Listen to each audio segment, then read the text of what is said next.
Gopi Jana Vallabha Givaradhari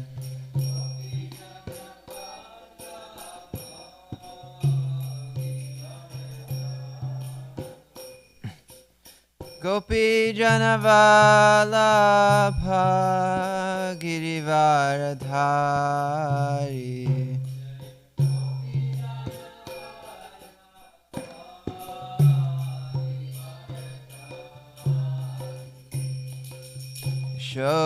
Shodanandana Braja Janaranjana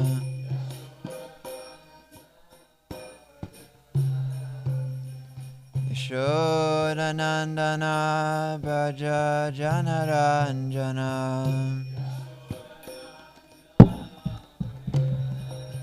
Yamuna Tira Vanachari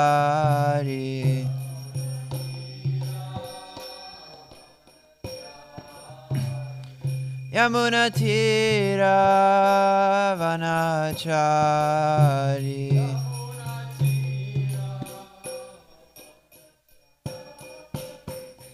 Jaya Radha Madhava Kunja Bihari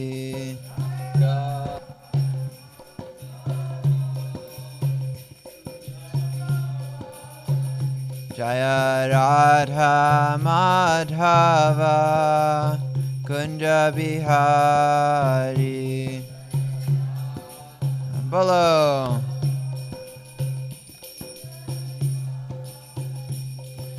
Gopi Jana Vallabha Girivaradhari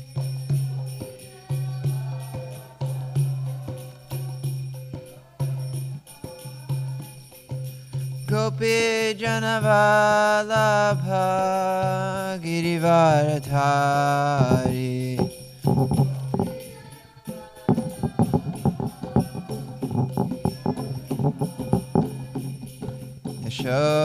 Yashodanandana Braja Janaranjana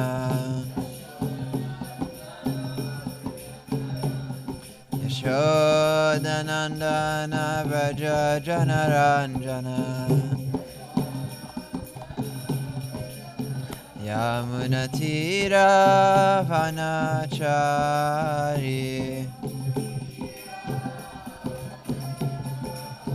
Yamuna Tira Vanachari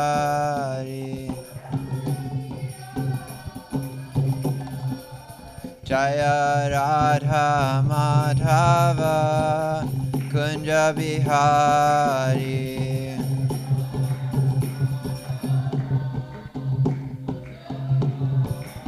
Jaya Radha Madhava Kunja Bihari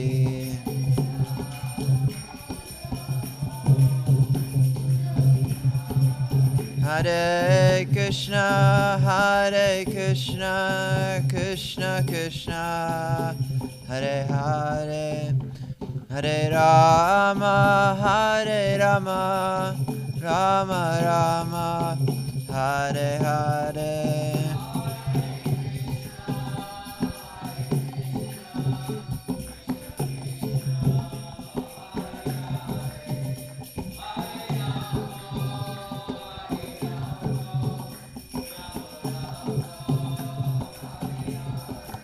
Hare Krishna, Krishna Krishna, Hare Hare, Hare Rama, Rama Rama, Hare Hare.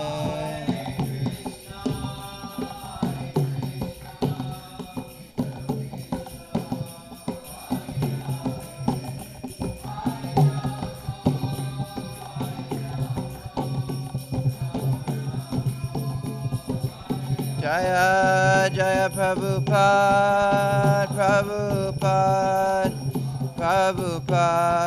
Jaya Prabhupada.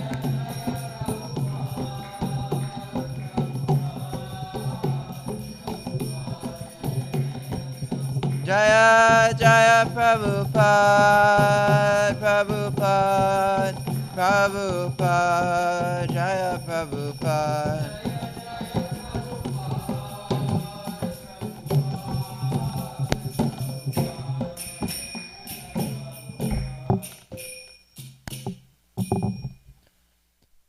Shri Radha Madhava Ki Jai, Srila Prabhupada Ki Jai, Grantaraj Srimad Bhagavatam Ki Jai.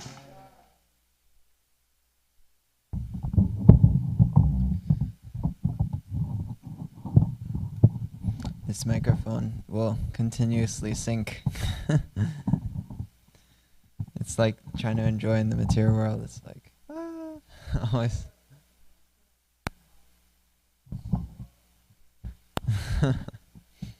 All right. Om Namo Bhagavate Vasudevaya. Om Namo Bhagavate Vasudevaya. Om Namo Bhagavate Vasudevaya. All together, Narayanam Namaskritya Naram Chaiva Narottamam Devim Sarasatim Vyasam Tato Jayamudirayat. Before reciting this Srimad Bhagavatam, which is the very means of conquest, one should offer respectful obeisances unto the personality of Godhead, Narayan, to Narayan Rishi, the most human being, and to Mother Saraswati, the goddess of learning, is unto him. Jai Hare Krishna. Happy Tuesday. Thank you all for being here. To destroy all the sacrifices. And the idea was that if they stopped doing yajna, Vishnu and the demigods would stop getting their power, and thus he would take them out, Hiranyakashipu. And so now we're going to pick up from that spot. Can you read text 17, Dustin? After performing the ritualistic observances for the death of his brother, Hiranyakashipu, being extremely unhappy, tried to pacify his nephews. All right. Mother Kunti. Text 18:19. O king, Hiranyakashipu was extremely angry, but since he was a great politician, he knew how to act according to the time and situation.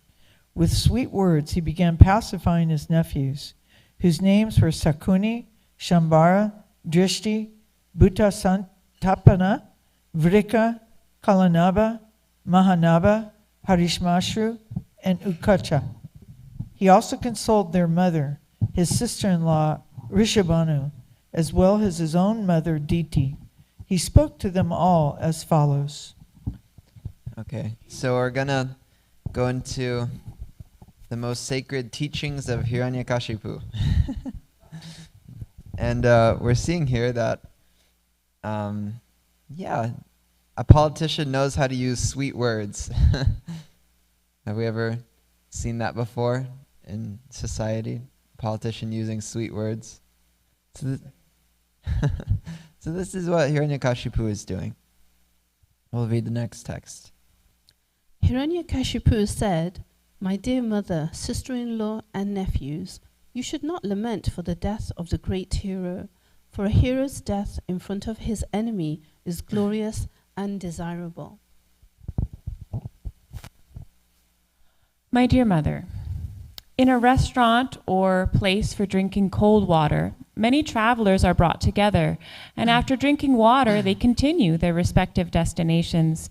Similarly, living entities join together in a family, and later, as a result of their own actions, they are led apart to their destinations. So we'll focus on this verse, and then we'll continue. And I think if we have time, we can read the full verses for the next few. So this is text 21. Yeah, 7 to 21. Utanamiha samvasa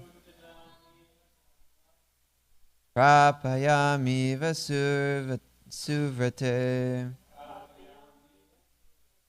Vaivanaikachanitanam Unitanam Svakarmavi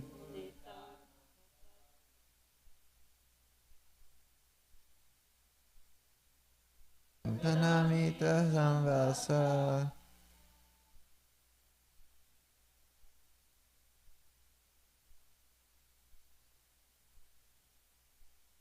Vaivanaikachanitanam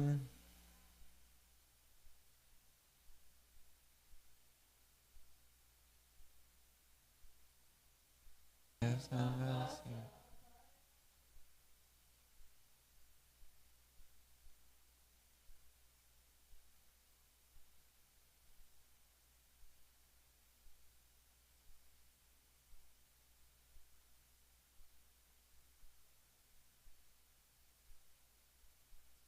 Samvasa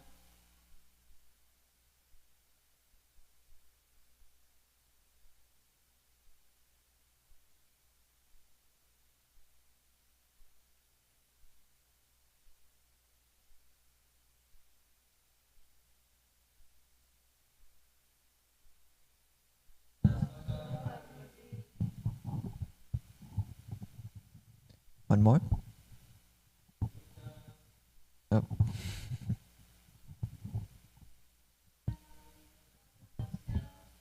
Bhutanamiha Samvasa Navayani Shivate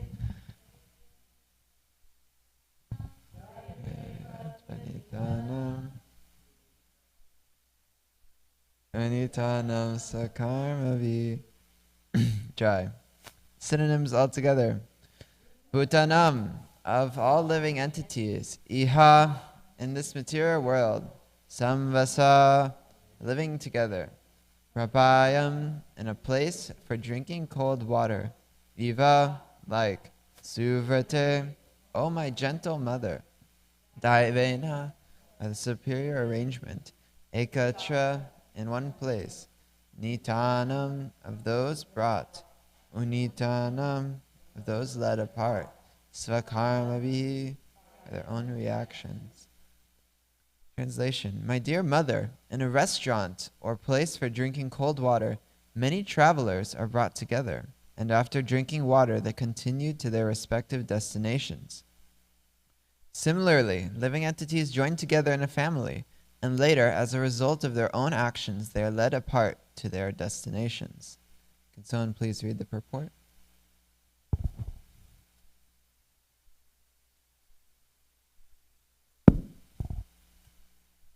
Purport. Translation and purport by His Divine Grace, A.C. Bhaktivedanta Swami Srila Prabhupada Ki Jai. Prakrite kriyamanani gunai karmani sarvasha Ahankara vimudatma kartaham iti manyate. The bewildered soul, under the influence of the three modes of material nature, thinks himself the doer of activities which are actually carried out by nature. Bhagavad Gita 3.27. All living entities act exactly according to the directions of Prakriti, material nature. Because in the material world we are fully under higher control. All the living entities in this material world have come here only because they wanted to be equal to Krishna in enjoyment and have thus been sent here to be conditioned by material nature in different degrees. In the material world, a so-called family is a combination of several persons in one home to fulfill the terms of their imprisonment. As criminal prisoners scatter as soon as their terms are over and they are all released, all of us who have temporarily assembled as family members will continue to our respective destination. Another example given is that family members are like straws carried together by the waves of a river. Sometimes such straws mix together in the whirlpools and later disperse again by the same waves. They float alone in the water. Although Hiranyakashipu was a demon, he had Vedic knowledge and understanding. Thus, the advice given to his family members, his sister-in-law, mothers and nephews, was quite sound. The demons are considered highly elevated in knowledge, but because they do not use their good intelligence for the service of the Lord, they are called demons. The demigods, however, act intelligently to satisfy the Supreme Personality of Godhead. This is confirmed in Srimad Bhagavatam 1.2.13 as follows. Ataha pumbi dvajasreshta varnashrama vivagasa swanusta dharmavasya samsiddhir haritoshanam. O best among the twice born, it is therefore concluded that the highest perfection one can achieve by discharging his prescribed duties, dharma, according to the caste divisions and orders of life, is to please the Lord Hari. To become a demigod or to become godly, whatever one's occupation, one must satisfy the Supreme Personality of Godhead. Jai. Srila Prabhupada ki jai. Namo Vishnu Padaya Krishna Prashaya Bhutale Srimate Bhaktivedanta Swaminiti Namine Namaste Saraswati Deve Gauravani Pacharine Nirvishesha Shunyavadi Pasyacha Deshatarine.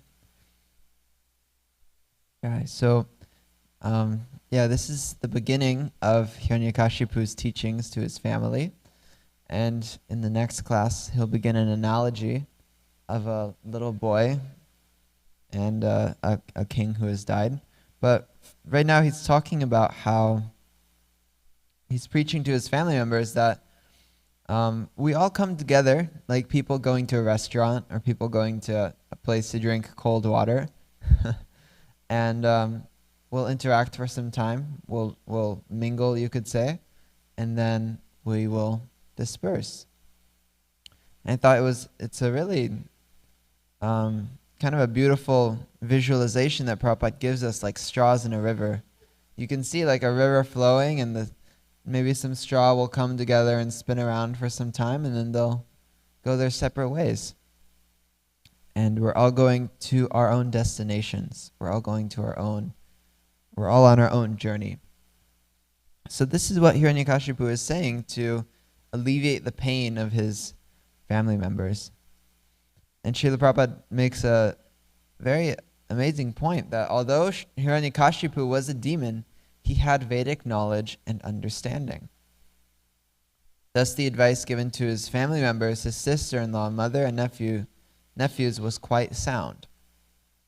So demons also can have access to Vedic knowledge. We understand that in the previous ages, the demons were on different planets. They were in different continents, different countries. But now we understand that demons are in our own heart. It's not that you can so much say, this person's a demon, this person is not a demon. That's not really our philosophy. That's not really our mood.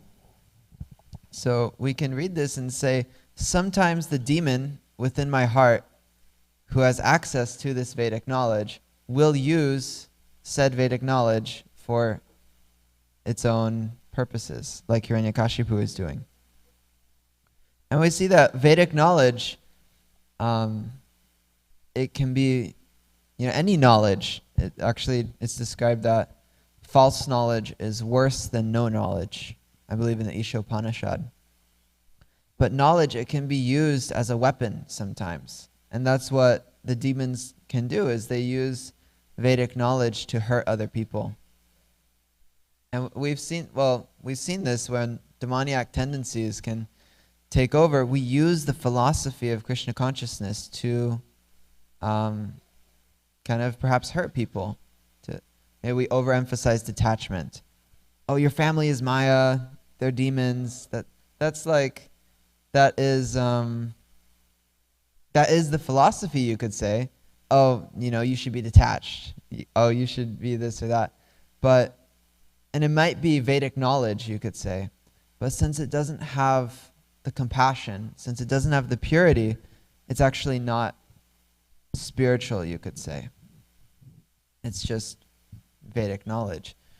So that's the difference between the demonic tendencies in ourselves and the higher tendencies in ourselves, is that when the when the demigod-like qualities are controlling us, we use Vedic knowledge to serve. We use Vedic knowledge to please Krishna.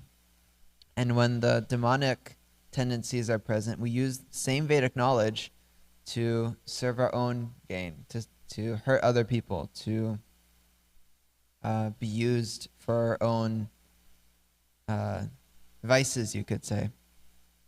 So this is something to be careful about, is that we always keep the principle above the details, you could say. What are our principles as devotees? Does anyone want to share? What do you think one of our principles are? No, Galen? Well, I mean more so like our values. Yeah. Truthfulness. Yes. Anyone else? Non-violence. Yes. You can just say it. Shout it out. Anything you're thinking. Cleanliness, okay? Yeah, we were hearing from Srinath Krishna Prabhu that when Krishna, he states what knowledge is, the first thing that Krishna says is knowledge is humility. And so when we have humility, we're much less likely to hurt other people. Vedic knowledge without humility, that's what makes it so dangerous. That's what makes it so harmful. And actually any knowledge without humility, oh no. It's fine, I'll just hold it. Anyways, Gauranga. Anyways, yeah, I was hearing from Raghunath Ru in Wisdom of the Sages, and he had this interview with this famous podcaster, and the podcaster asked him, so it seems like religion is really the thing that causes so much harm in the world. So many wars are started over religion, so many fights, so much hatred is started over religion. And he said, it's not religion. Well, Raghunath Ru, he said, it's not the religion necessarily, but more so the ego of saying, I am part of this group. More so the ego of saying, I'm right and you're wrong. The ego that comes with these different ideologies. It's not religious principles that start these things. And actually, materialistic society has caused so much more harm. But at the end of the day, it's the ego. It's the lack of humility. So we see this. When religion doesn't have humility, it turns into fighting. It turns into abuse. It turns into fanaticism and quarreling. So Krishna, he says that that's the first part of knowledge, is to be humble. Yeah, we can continue unless anyone would like to discuss some points on this. I was thinking this class we can kind of just cover all the texts and read through all of Srila Prabhupada's purports, and we can just share thoughts, share comments as we read. Anyone else have any comments? All right. Next verse. Or we can read the Sanskrit altogether. Nityatma Vyaya Shuddha Sarvaga Sarvavitpara Tate Savatmano Lingam Mayaya Vishajam Gunan. Please read the purport, or text and purport. Oh, wow. The spirit soul, the living entity, has no death, for he is eternal and inexhaustible. Being free from material contamination, he can go anywhere in the material or spiritual world. He is fully aware and completely different from the material body, but because of being misled by misuse of his slight independence, he is obliged to accept subtle and gross bodies created by the material energy, and thus be subjected to so-called material happiness and distress. Therefore, no one should lament for the passing of the spirit soul from the body. So everyone just keep in mind, this is Hiranyakashipu speaking. Imagine that, the truths he's speaking. This is practically Bhagavad Gita. Please read the purport. Thank you. Hiranyakashipu very intelligently described the position of the soul. The soul is never the body, but is always completely different from the body. Being eternal and inexhaustible, the soul has no death. But when the same pure soul desires to enjoy the material world independently, he is placed under the conditions of material nature and must therefore accept a certain type of body and suffer the pains and pleasures thereof. This is also described by Krishna in Bhagavad Gita 13:22. Kadanam gunasango sya sad asiyoni janmasu. The living entity is born in different families or species of life because of being infected by the modes of material nature. When conditioned by material nature, the living entity must accept a certain type of body, which is offered by nature under the direction of the Supreme Lord. Ishvara sarva bhutanam hrideshe arjuna tishtati brahmayan sarva bhutani yanta rudrani mayaya. The Supreme Lord is situated in everyone's heart, O Arjuna, and is directing the wanderings of all living entities who are seated as on a machine made of the material energy. Bhagavad Gita 18:61. The body is just like a machine, and according to the living entity's karma, he is offered a particular type of machine to move here and there under the control of material nature. This continues until he surrenders to the Supreme Personality of Godhead. Mam evaye prapadyante mayamitam tarantite. Until he surrenders, the conditioned soul is carried from life to life by the arrangement of material nature. Jai. Yeah, so Srila Prabhupada says in the purport, Hiranyakashipu described very intelligently the position of the soul. And we can see from the purport that this is like a Bhagavad Gita purport. Srila Prabhupada isn't contradicting anything Hiranyakashipu said. He isn't saying, he got this part wrong. And it goes to show that he's making this point that the living entity is eternal. The living entity has no death. The living entity is inexhaustible. But does anyone know what Hiranyakashipu goes on to do later?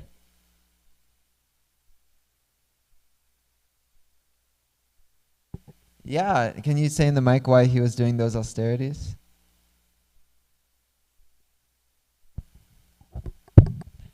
Hiranyakashipu decided that he would go perform severe penance, austerity, to satisfy Lord Brahma and obtain from him the benediction of quote-unquote immortality. Yeah, so we're seeing here, this seems very contradictory. If he is saying that the soul is eternal, the soul has no death, why is he worried about death?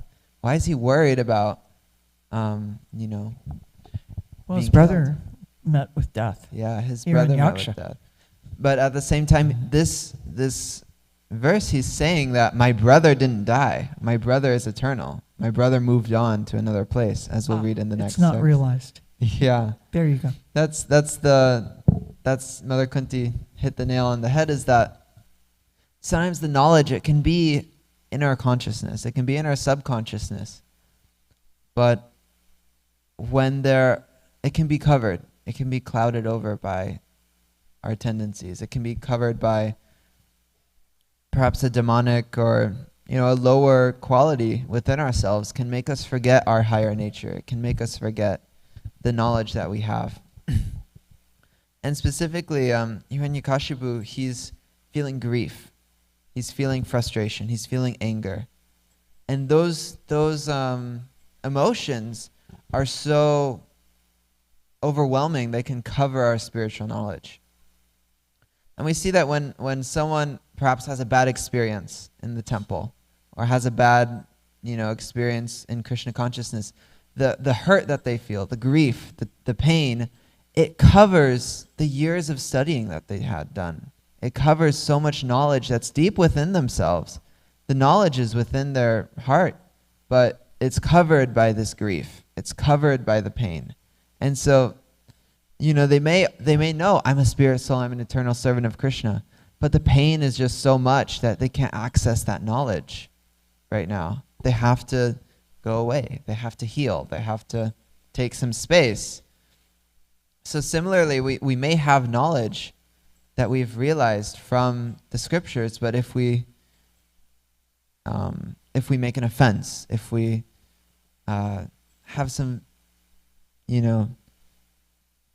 lower qualities come out, or if we're just very hurt, if we just go through some very intense situations, it can be hard to access this knowledge that we've cultivated.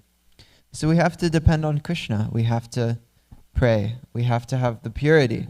Like Mother Kunti said, the knowledge is there, but when there's not the purity, it's so hard to access it. We can't really apply it. We can't really access it.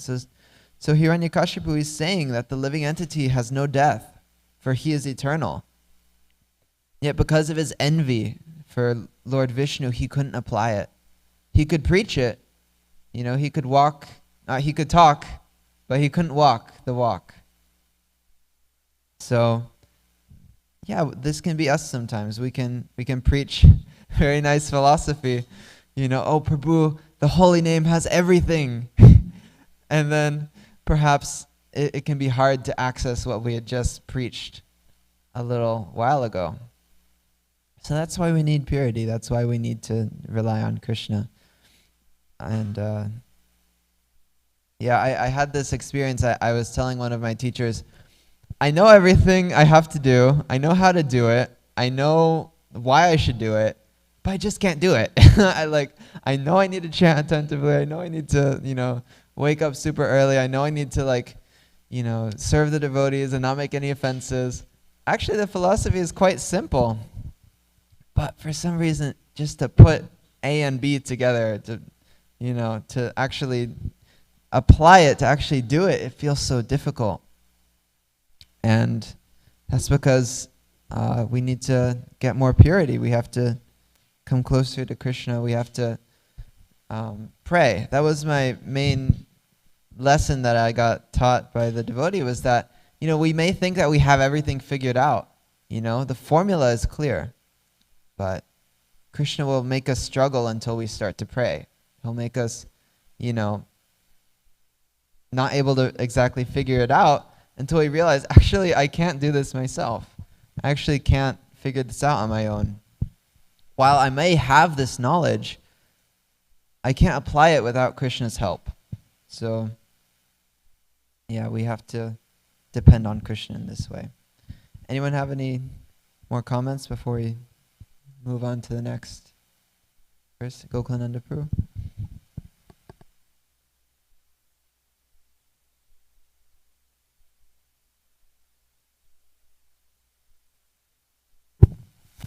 Bhagavad Gita second chapter is called Buddhi Yoga.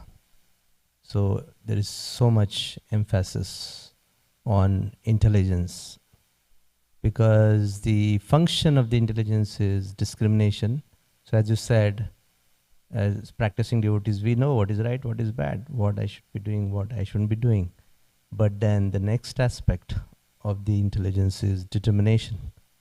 So that determination is something which can actually prevail over the urges of the mind, thinking, feeling, and willing. So determination is said to be like the law of inertia. When there is a vehicle going in a smooth speed, it keeps going on and on, but when it halts, then again to give it a push, it takes a lot of energy. So that's what happens with determination. And I was just contemplating on this, how important it is. So how to nourish that determination? Basically, what we have been doing, hearing Srimad Bhagavatam every day is like a sword, sharpening. If the warrior has to keep sharpening his sword on daily basis. So we are on this war against Maya, and every day we have to sharpen our intelligence by hearing, chanting, constantly on daily basis. Jai, thank you for such a nice point. Maji?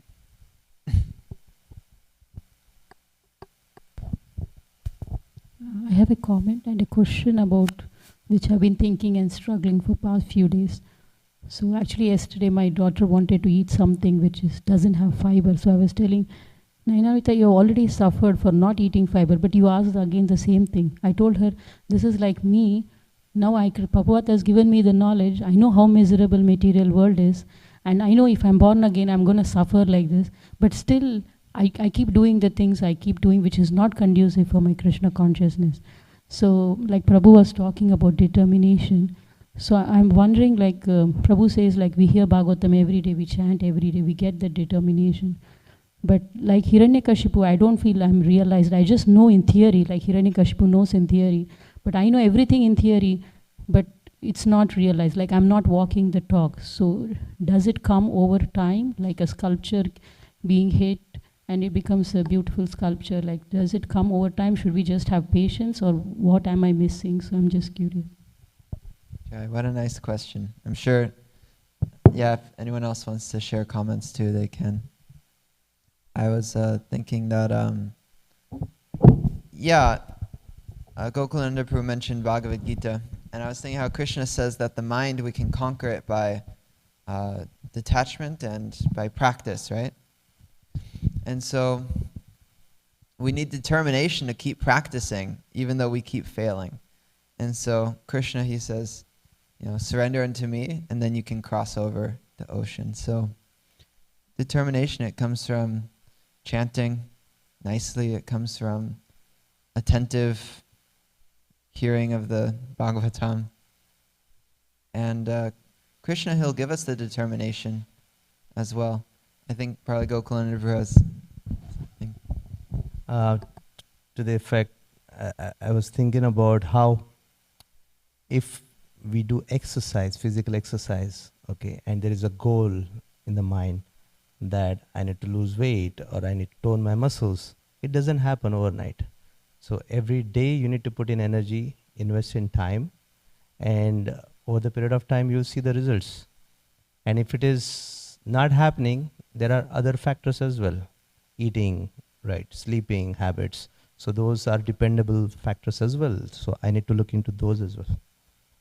And have patience, enthusiasm, patience, determination. Jai, thank you. Yeah, I remember when Keshava Swami visited Dallas, I asked him like he was talking to all the youth. So I was like, okay, so, let's say we as youth are inspired by you and we want to be like you. What was that thing? What was that like little thing that or whatever? How did you, become like an inspirational leader? And he made this point that there's not really any secret. There's not really any shortcut.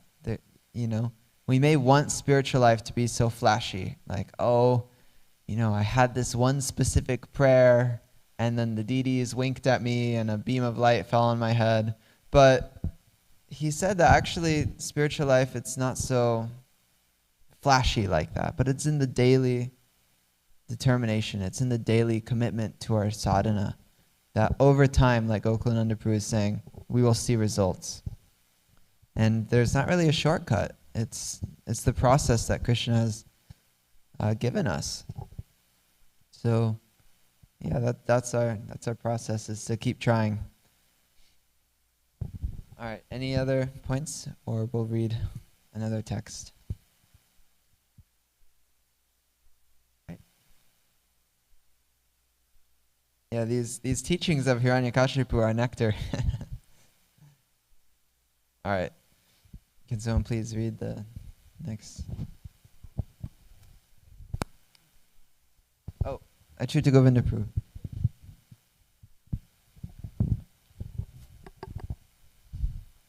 I really like the point that you shared about Kesha Maharaj's, Krishna consciousness is like you have to do the things or serve or practices on a daily basis. Somehow this thought came to my mind, like how Gopal Prabhu's Kichri and Halwa, he's been doing this for years and years, and now he makes amazing offerings to Radha Kalachandji.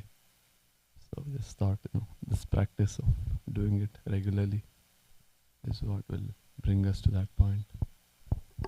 Yeah, thank you. Also, I was thinking my spiritual teacher, he so much appreciates old age. Sometimes a devotee was like, "Oh, my senses are so strong.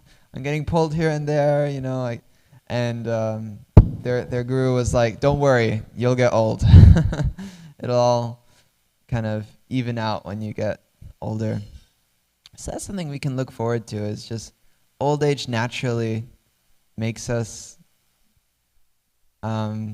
realize we can't enjoy this material world like we used to. We can't, you know, run around and have this kind of fun and jump here and jump there.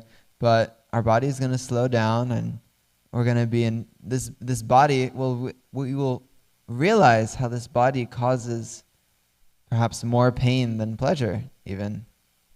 When I remember Shivaram Swami, he was saying that in Mayapur, he said, "I have a whole cabinet full of pills, and the pill counteracts the effects of that pill, which counteracts the effects of that pill, which counteracts the effects of that pill." And so that's how old age can be for us. And we will, hopefully by then, we will learn that our enjoyment has to come from Krishna, it has to come from internally. And so we practice now, and we have faith that in the future, Krishna will take care of us when we're getting to that stage.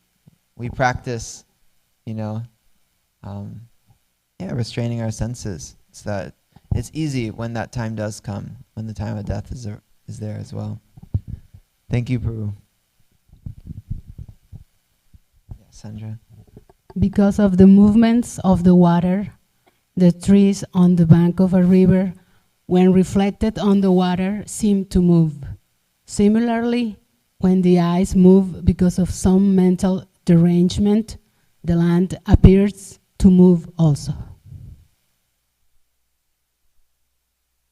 Sometimes, because of mental derangement, the land appears to moving. A drunkard, for example, or a person with heart disease, sometimes feels that the land is moving. Similarly, the reflection of trees in a flowing river also appear to move. These are actions of Maya. Actually, the living entity does not move. Shutamur Akalo Jam.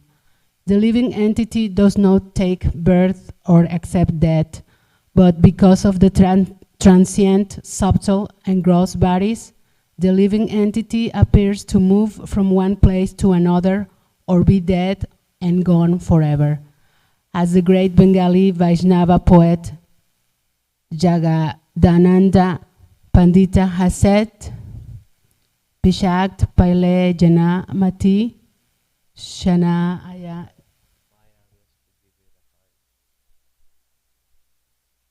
According to this statement from the Prema Vivarta, when a living entity is conditioned by material nature, he is exactly like a person haunted by a ghost. One should therefore understand the fixed position of the spirit soul and how he is carried away by the waves of material nature to different bodies and different situations under lamentation and hankering. One achieves the success of life when he understands the constitutional position of his self and is undisturbed by the conditions created by material nature.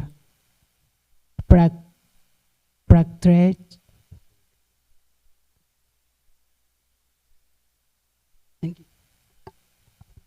Jai. All right. Let's see what we talked about in this purport. Yeah. So like a drunkard, the land might seem like it's moving. And similarly, the soul, it may seem like it's doing all these different things, but the soul is steady. The living entity does not move. So again, we're seeing that. Someone once made this example that it's like we're a soul in like a movie theater watching a movie. And so the soul is actually stationary. The soul is sitting in place. But so many things are happening. Just like when we're asleep at night, we are technically in one place in our bed, but we go all over the universe. Trying to remember, I was doing something in a dream. I was somewhere, you know. That's how the mind is. So it's a very accurate analogy that this world is like a dream, and eventually we'll wake up one day and see it like that. Yeah. All right. So we have 5 minutes. Any other comments on the teachings of Hiranyakashipu? Or we can continue. I'm not really determined to finish this whole section, but if no one else has anything to say, Gokunandapu? Regarding the last point, world is like dream. Maya is so powerful, right? You know, the soul is thanurachaloyam sanatana, the soul is not affected. So whenever I think of this aspect, how Maya is so strong, I'm always reminded of that wonderful story of exchange between Arjuna and Krishna. Arjuna always wanted to see Krishna's Maya, and Krishna, he avoided, you know.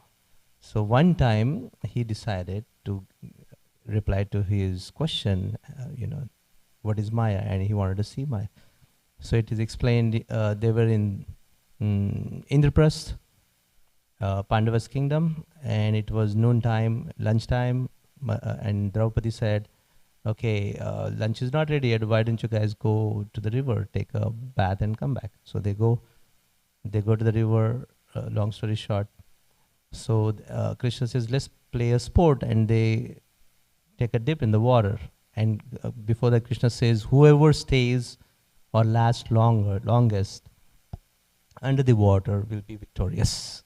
So 1, 2, 3, everyone takes a dip, and Arjuna comes out, and he keeps waiting. No one else is coming out. So finally, he keeps waiting, and then he decides to come on the shore. As he is coming on the shore, he sees a big army marching towards him. And when they come closer, the commander-in-chief, he bows down before Arjuna and says, Jai to our new king. So Arjuna is surprised. I am not your king. And then he reveals that the custom of their tradition of their kingdom is that whenever the king dies, they come onto the shore of this river, and any person that they see first time coming out of the water is their new king. So Arjuna becomes the king. He gets married to the queen, and he has children and everything. 40 years are gone, and suddenly the queen dies, his wife. So they come onto the same shore of the bank of the river where there is the crematorium. Sorry, and her body is laying on the funeral pyre. And the commander-in-chief reveals that the custom of this kingdom is that, when the queen dies, the king has to enter into the funeral pyre as well. So, but also the custom is that we give, chance to the dying person to express the last wish. What is your last wish? And Arjuna says, I want to purify my body, so I want to take. He's thinking of running or escaping from the scene. So he goes, and he dives into the water, and when he comes out, everyone is starting popping up. Bhima and all of his brothers, and finally Krishna comes out, and he's looking at him and smiling. There is your answer. You wanted to see my Maya. Within that span of time, you lived 40 years, you had a kingdom, you had your wife, children, everything. So the whole world is like that. The soul is not affected, and as is explained in the purport, as the water is moving, the images in the reflections of the water is also apparently moving. So soul is neither getting affected in terms of happiness or distress, nor there is any loss or diminution to the soul. When we go back, it is said, Prabhupada said, it is just like the snap of the finger. As if there was just a moment that passed after our fall down. Jai, thank you for such a wonderful story. Yeah, Haribol. Jai. Yeah. I know you've told me that before, but it reminded me, one time I had a conversation with Gokulananda Prabhu, because it's this idea, I don't have realized knowledge. I know the knowledge, right? I know that I'm not the body. I know that I'm a soul. I know that all these relationships are temporary, yet I have attachments. Like, I'm really attached. I love my family, but especially attached to my father. And he's getting old now. He's 72 and he's having health problems. And so I said to Gokulananda Prabhu once, I said, you know, I get all this. But at the same time, don't you ever feel sad that, like, I kind of feel sad a little bit that this relationship I have with my so-called father, it's not real, that because he's not a devotee, you know. I'm like, I may never see him again. I don't know if I'll ever see him again. And I'm going to miss him, I feel like. And that kind of makes me feel sad to think I'm never going to see him again. Do you remember what you said? Gokulananda Prabhu was like, how many lifetimes have you had? I said, I don't know. And he goes, how many fathers do you think you have had? I said, I don't know. He's like, do you remember them? I said, well, no, obviously not. He's like, see, exactly. So all these fears that you have, all of these things, they're really just these kind of temporary fears. You don't even remember all of the other lifetimes that you've had. Like in a snap, just in a snap. Jai.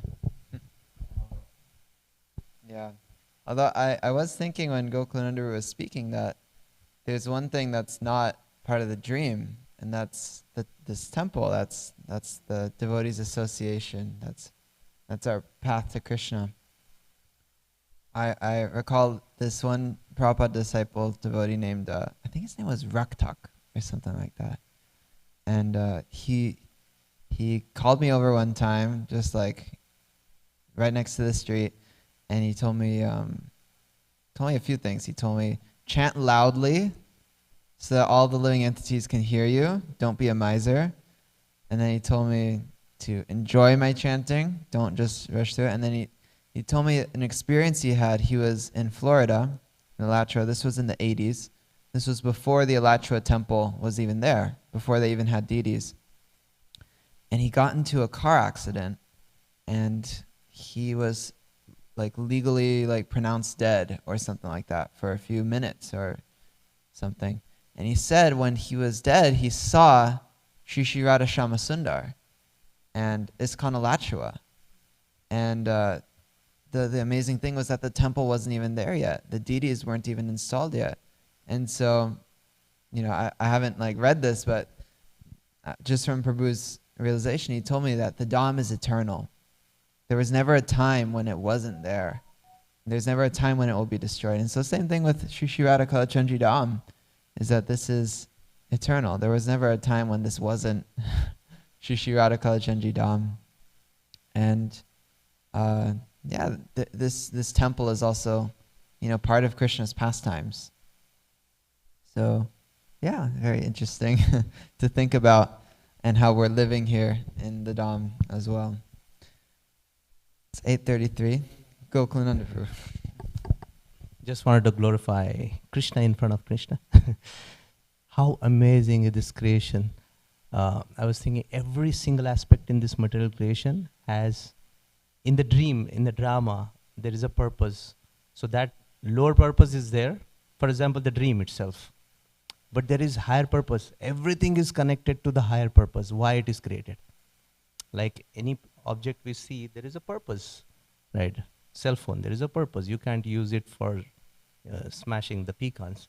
So there's a purpose for everything. So dream, just imagine, it has a purpose, higher purpose, so that we can relate to that analogy to what exactly is going on with the soul and the embodied soul, right? Isn't it such amazing? Everything has its purpose, which is connected to the higher purpose. Jai. Yeah, and even just to go a little further on the dream analogy, I was hearing that dreams, we can burn a kind of karma in our dreams. Yeah. Yeah, so we're burning something off. And similarly, this dream is meant to burn something off. It's meant to purify us of something.